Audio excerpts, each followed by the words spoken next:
గౌరవనీయులు రాష్ట్ర తెలుగుదేశం పార్టీ అధ్యక్షులు శ్రీ నారా చంద్రబాబు నాయుడు గారికి, వేదిక మీద ఉన్నటువంటి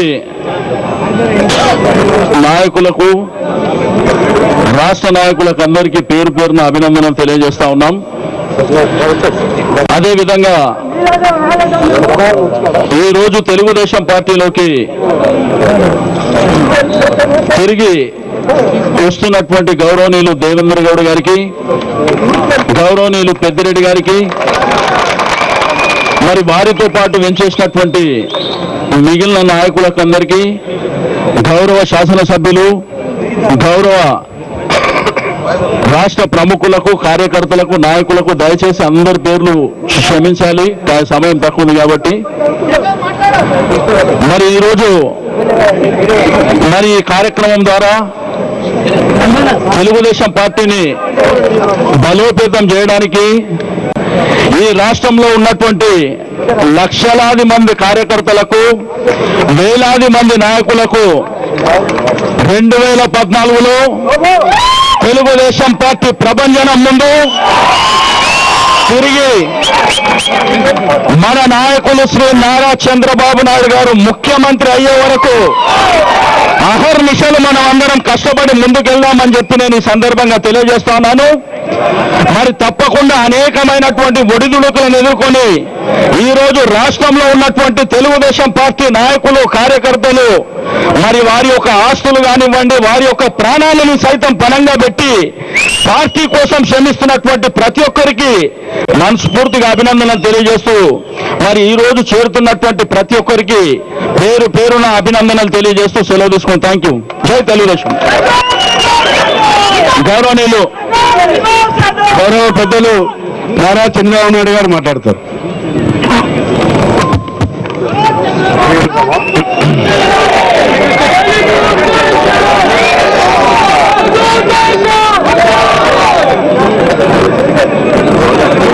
వేదిక పైన పెద్దలందరికీ,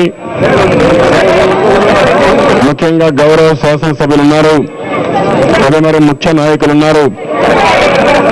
ఒక పక్క కడియం శ్రీని గారు, గౌరవనీయులు శ్రీనివాస్ యాదవ్ గారు, రంగారెడ్డి జిల్లా పార్టీ అధ్యక్షులు మహేందర్ రెడ్డి గారు, గౌరవ శాసనసభ్యులు రత్నం గారు, అదే మరిగా ప్రకాష్ గౌడ్ గారు, గౌరవనీయులు డిప్యూటీ లీడర్ నరసింహులు గారు, గౌరవనీయులు లాల్జాన్ బాషా గారు, సాయన్న గారు, అదే మరి కమలాకర్ గారు, అదే మరిగా హస్తాన్ రావు గారు, గౌరవనీయులు కృష్ణారెడ్డి గారు, ఇంకా లింగ యాదవ్ గారు, ఇంకా చాలా మంది నాయకులు ఉన్నారు. వారికి అదే మరిగా ఈరోజు దేవేంద్ర గౌడ్ గారు తిరిగి మన పార్టీలోకి వస్తూ వారికి స్వాగతం పలకడం కోసం మనం ఈ మాట పెట్టుకున్నాం.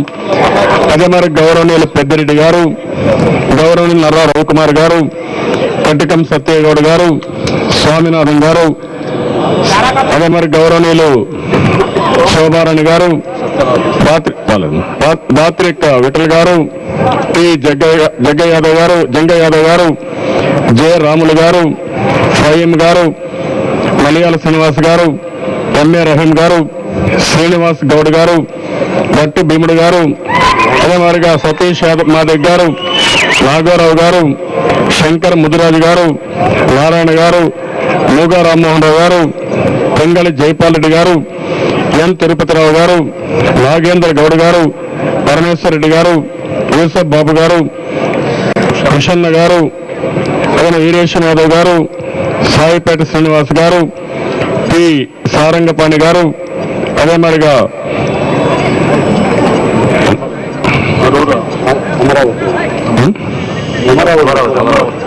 గౌరవనీయులు అమరావతి గారు, అదే మరిగా ఈరోజు పెద్ద ఎత్తున గౌరవనీయులు అడ్డా శ్రీనివాస్ గారు, అదే మరి ఈరోజు పెద్ద ఎత్తున తిరిగి అల్తాఫ్ హుస్సేన్ గారు, అదే మరి ఆదిలక్ష్మి గారు, మా దయాకర్ రావు గారు ఇప్పుడే వచ్చారు, దయాకర్ రావు గారు, ఇంకా చాలా మంది ఉన్నారు. అందరికీ నాయకులందరికీ ఈరోజు పెద్ద ఎత్తున ఈ కార్యక్రమానికి హాజరైనటువంటి సోదరులకు, సోదరిమణులకు, సహచర కార్యకర్తలందరికీ పేరు పేరున మనస్ఫూర్తిగా నమస్కారాలు, అభినందనలు, శుభాభినందనలు. ఈరోజు ఇంత మునిపి పెద్దిరెడ్డి గారు మాట్లాడారు, దేవేంద్ర గౌడ్ గారు మాట్లాడారు, అదే మరి శ్రీనివాసరావు గారు, మా మహేందర్ రెడ్డి గారు కూడా కొన్ని విషయాలు చెప్పారు. ఈరోజు మనం అందరం కూడా రాజకీయ కార్యకర్తలుగా, రాజకీయ నాయకులుగా ఉన్నాం. ఒకసారి రాజకీయాల్లో ఒకసారి అవగాహన చేసుకుంటే ఎన్టీ రామారావు గారు తెలుగుదేశం పార్టీ పెట్టే వరకు ఈ రాష్ట్రంలో కాంగ్రెస్ పార్టీకి ప్రత్యామ్నాయం లేదు. ఇది వాస్తవం, యథార్థం, అదే జరిగింది. ఆంధ్రప్రదేశ్ రాష్ట్రం ఏర్పడిన తర్వాత 82లో ఎన్టీ రామారావు గారు తెలుగుదేశం పార్టీ పెట్టిన తర్వాతనే కాంగ్రెస్ పార్టీ కంటూ ఒక ప్రత్యామ్నాయ వ్యవస్థను ఏర్పాటు చేశారు. అప్పటికి కూడా చాలా మంది రాజకీయాల్లో ఉన్నారు, కానీ చాలా త్యాగాలు చేసిన వాళ్ళు ఉన్నారు, వీరోచితంగా పోరాడిన వారు ఉన్నారు.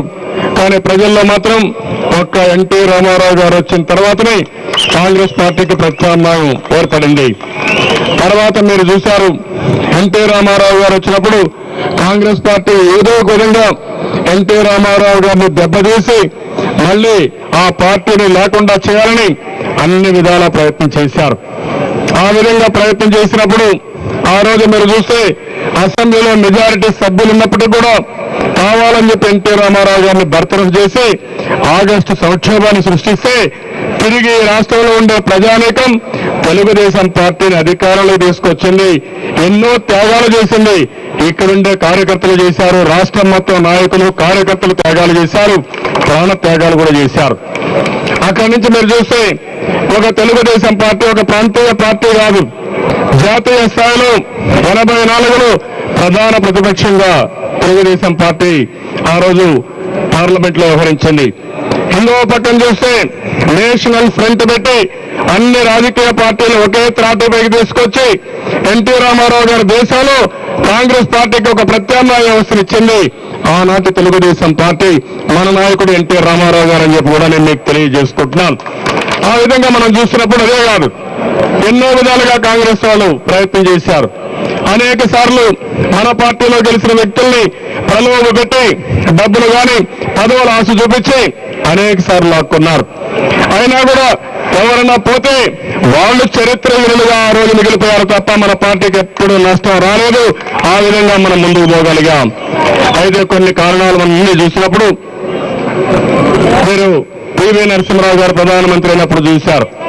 పివి నరసింహరావు గారు ప్రధానమంత్రి అయితే తెలుగు బిడ్డ ప్రధానమంత్రి అయ్యాడు.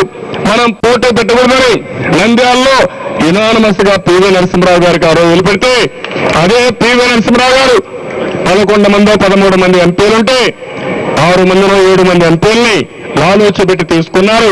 కానీ 94 ఎన్నికల్లో కాంగ్రెస్ పార్టీ చిత్తుగా ఓడిపోయి ప్రధాన ప్రతిపక్ష హోదా కూడా రాకుండా 26 సీట్లకే పరిమితమైంది. పోరాటాల్లో తెలుగుదేశం పార్టీ ఎప్పుడూ వెనక్కిపోయిన సందర్భాలు లేవు. ఎన్నో త్యాగాలు చేశారు. ఎంతో మంది పటిష్టమైన కార్యకర్తలు పార్టీకి అండగా నిలబడ్డారు. కష్టకాలంలో సమస్యలు వచ్చినప్పుడు వీరోచితంగా పోరాడి పార్టీని కాపాడారు. అయితే ఈ రోజు మనం ఒక్కసారి ఆలోచిస్తే 2004 నుంచి 2009 వరకు ఈ రాష్ట్రంలో ఒక చీడ పరిపాలన, ఒక చీకటి పాలన జరిగింది. ఈ రోజు కూడా ఆ చీకటి పాలన కొనసాగుతా ఉంది. ఈ రాష్ట్ర ముఖ్యమంత్రి మీరు ఒకసారి చూస్తే ఆయన ఒక సిద్ధాంతం పెట్టుకున్నాడు. ఎక్కడికక్కడ ప్రతిపక్షాన్ని ప్రధానంగా తెలుగుదేశం పార్టీని దెబ్బతీస్తే ఆయన మనుగడ సాధిస్తాడని, లేకపోతే ఆయన చేసే ఈ దోపిడీలకి ఒక్క తెలుగుదేశం పార్టీ అడ్డుకట్టేసే శక్తి ఉందని